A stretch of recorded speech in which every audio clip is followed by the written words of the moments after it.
O Switch 2, depois de um ano, não precisa ser julgado só pela lista de jogos. A pergunta mais interessante é outra. A Nintendo conseguiu fazer um console que parece moderno, sem perder aquilo que fazia o Switch ser especial? Porque potência por potência, PlayStation 5, Xbox e PC continuam sendo máquinas mais fortes. Só que o Switch 2 joga outro jogo. Ele tenta colocar jogos grandes, tela melhor, modo portátil, jogatina rápida, sofá, viagem e Nintendo no mesmo pacote. E é por isso que nesse vídeo, eu quero falar do console em si. Potência, tamanho, boost mode, portabilidade, jogos de nova geração, vida real, e se depois de um ano ele realmente valeu a pena. Se você curte Nintendo sem enrolação, se inscreve rapidinho no canal, porque aqui a ideia é comprar melhor, jogar melhor e fugir de hype vazio. Eu sou o Farozzi, esse é o Farozzi no controle, e bora direto pro ponto. A primeira coisa que mais me chama a atenção no Switch 2 é a relação entre potência e tamanho. Não dá para olhar para ele como se fosse um PlayStation 5 pequeno, porque não é isso. Mas também não dá para fingir que é só um Switch 1 um pouco melhor. A graça tá justamente no meio do caminho. É um aparelho fino, com cara de tablet com controles, praticamente com espessura de uma barra de chocolate, mas tentando rodar jogos que antes pareciam coisa de console de mesa. Isso muda a percepção. Quando um jogo de nova geração roda de forma satisfatória em um aparelho desse tamanho, mesmo com cortes de resolução, textura ou frame rate, existe um mérito técnico enorme ali. O ponto não é vencer o PlayStation 5. O ponto é conseguir entregar uma experiência boa em um formato que você coloca na mochila, tira da base, leva para outro cômodo e continua jogando. Para mim, é aqui que o Switch 2 começa a fazer sentido. Ele não quer ser o console mais poderoso da sala. Ele quer ser o console que você realmente usa mais vezes. O segundo ponto é a chegada de jogos AAA que também existem em plataformas mais fortes. Quando você vê jogos grandes, feitos para máquinas muito mais potentes, aparecendo no Switch 2, a conversa deixa de ser só sobre exclusivos Nintendo. Claro que não dá para esperar a mesma experiência de um PlayStation 5. Vai ter concessão. Em alguns casos, a imagem vai ser menos limpa, o frame rate pode ser menor, efeitos podem ser reduzidos e tempos de carregamento podem variar. Mas esse é o acordo. Você troca o máximo gráfico por flexibilidade. E para muita gente, essa troca faz sentido.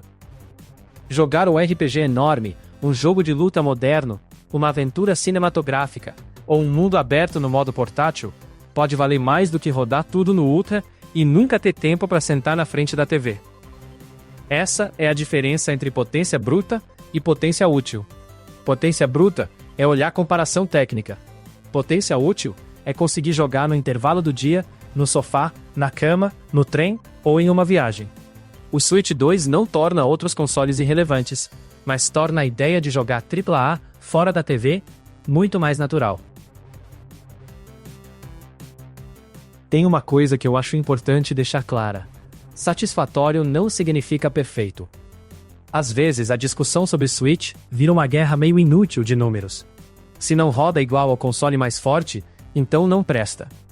Mas para o público do Switch, a pergunta muitas vezes é diferente. Tá bonito o suficiente? Tá fluido o suficiente? Tá divertido? Eu consigo jogar onde eu quero? Se a resposta for sim, o console cumpriu seu papel. E isso é muito importante para entender o Switch 2. Ele precisa ser bom o bastante para que a experiência não pareça um sacrifício. No Switch 1, alguns portes eram impressionantes, mas claramente apertados demais. No Switch 2, a margem parece maior. Os jogos podem respirar mais. Os controles são melhores. A tela ajuda mais. E o conjunto fica menos com cara de milagre e mais com cara de plataforma viável. Esse talvez seja um dos maiores avanços do console. Não é só receber um jogo grande. É receber esse jogo de um jeito que uma pessoa normal consiga jogar e pensar: ok, isso aqui funciona. Outro ponto que pode parecer técnico, mas é muito importante, é o Handheld Mode Boost. A própria Nintendo explica que, quando ativado, esse recurso faz softwares do Nintendo Switch rodarem fora da base como se estivessem em modo TV. Na prática, isso pode melhorar a imagem e a sensação de alguns jogos antigos no portátil, embora o resultado varie de jogo para jogo. E aqui existe uma vantagem enorme. O Switch 2 não começa do zero. Ele herda uma biblioteca gigantesca do Switch 1. Se você tem jogos parados, se deixou muita coisa para trás, ou se comprou vários jogos digitais ao longo dos anos, o console novo não é só uma porta para o futuro. Ele também é uma forma melhor de revisitar o passado. É claro que não é mágica. Nem todo jogo vai virar uma versão remasterizada, e alguns recursos podem mudar dependendo do jogo. Mas só de ter uma tela melhor, mais potência, e a chance de rodar parte da biblioteca antiga com mais folga, o Switch 2 ganha valor real. Para mim, isso pesa muito mais do que parece em uma compra. A portabilidade continua sendo o maior argumento da Nintendo. E eu não falo só de levar o console para fora de casa. Falo de jogar em qualquer canto da própria casa. De tirar da base quando alguém quer usar a TV. De jogar deitado, de levar para uma viagem, de continuar uma missão sem transformar videogame em compromisso. Isso é muito forte para adulto, para quem trabalha, para quem tem filho, para quem tem pouco tempo, ou para quem simplesmente não consegue mais sentar 3 horas seguidas para jogar. O Switch 2 vale muito quando ele aumenta a quantidade de momentos jogáveis no seu dia.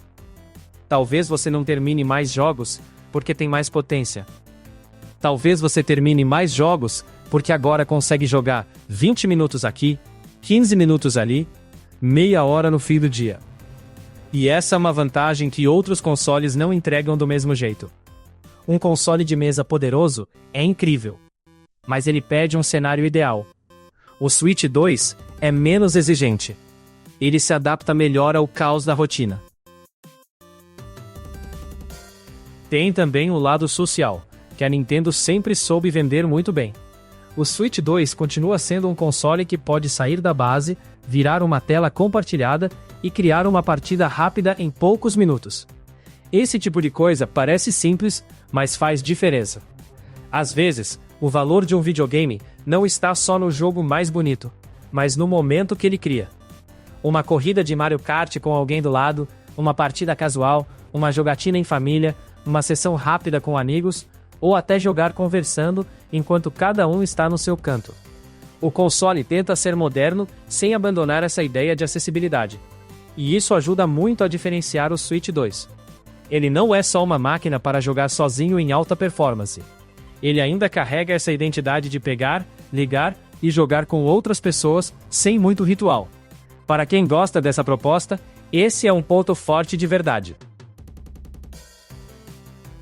Então, depois de um ano, valeu a pena? Para mim, a resposta é sim, mas não para todo mundo do mesmo jeito. Vale muito para quem quer jogar mais no portátil, para quem quer um Switch mais moderno, para quem tem interesse em jogos grandes fora da TV, para quem deixou muitos jogos do Switch 1 para trás, e para quem valoriza jogar em pequenas sessões. Também vale para quem gosta da identidade Nintendo e quer acompanhar a geração desde cedo. Mas se você ainda está muito satisfeito com o Switch 1, tem muita coisa para jogar, não liga para melhorias no portátil e não tem pressa por jogos novos, esperar ainda faz sentido. A compra fica mais forte quando o console muda sua rotina. Se ele só vai ficar parado esperando um exclusivo específico, talvez seja melhor segurar. O Switch 2 valeu a pena, porque ele melhora a fórmula sem abandonar o que fazia o Switch ser especial.